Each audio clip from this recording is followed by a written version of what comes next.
印度人嘅饮食习惯同华人冇乜同样，佢所以要做出本印度人接受嘅中国式嘅菜，是唔係很簡單嘅事情。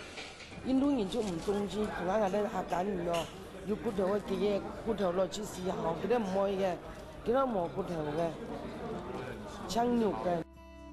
面對一開始，梁淑玉嘅野愛對中國來到印度，一開始大人工廠嘅意思前，蠻可以一件四川行。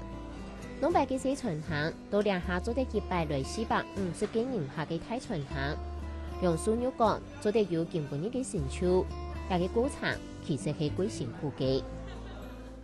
睇塔巴除係要從北京嘅高級川行之外，咩要無法幾多成本嘅家庭式川行。以前都有風啊屋嘅，你冇名係都漲誒400嘅漲啊漲按樣情形，哦漲係幾多次誒。一件萬人牆川行係塔巴最早開嘅中國川行之一，喺1970年嘅時節就已經開始營業嘅。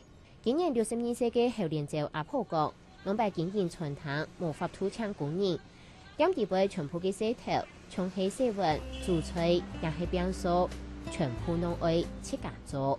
以前過辛苦，差唔多給人用是那種人要自家吃，跟住街市裏面賣都吃得好都唔是自家吃。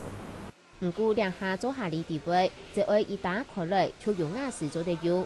後連州阿婆講，幾年前全部行愛用火炭來煮菜喲。唔啲咧冇火炭咪唔食嘅哈，就用嘅。佢東東年下來嘅時節，火炭用火炭煮嘅唔會凍慢啊，苦會慘冇。唔好，意思滷嘅幾多下就早晨你都洗錯嘅，燒好嘅炭咧。後連州阿婆計量嘅那嘢，都已經討價為嘢，廿下年紀已經太嘅兒做出退休，川行嘅事情就全部交俾那嘢心橋來處理。唔過看到塔巴嘅村經驗，廿下已經開始發展起來，而多多少少咩會少，世間嘅川行會面臨越來越大嘅競爭。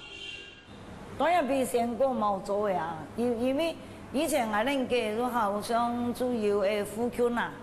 但要按照5-6間餐館最久嘅，見到佢一路差唔多都要3-4-5間嚟㗎嘛。因為前輩嘅中國餐館，佢們可以安排，佢哋地方個有停車嘅，因為做佢哋嘅會過好線嘅，我哋嘅就變得過熱嘅。客家人對廣東媒體來到印度也嘅貴遠嘅國家。經過為3推4推人嘅辛苦打拼，能有兩下嘅塔巴中國城。目前村經業喺塔巴地區已經有規模嘅，最希望未來喺華人嘅努力之下，本塔巴中國城，你做得從其他國家嘅中國城同樣揚上岸台。客家新聞陳清怡、鍾飛儀喺印度塔巴嘅採訪報道。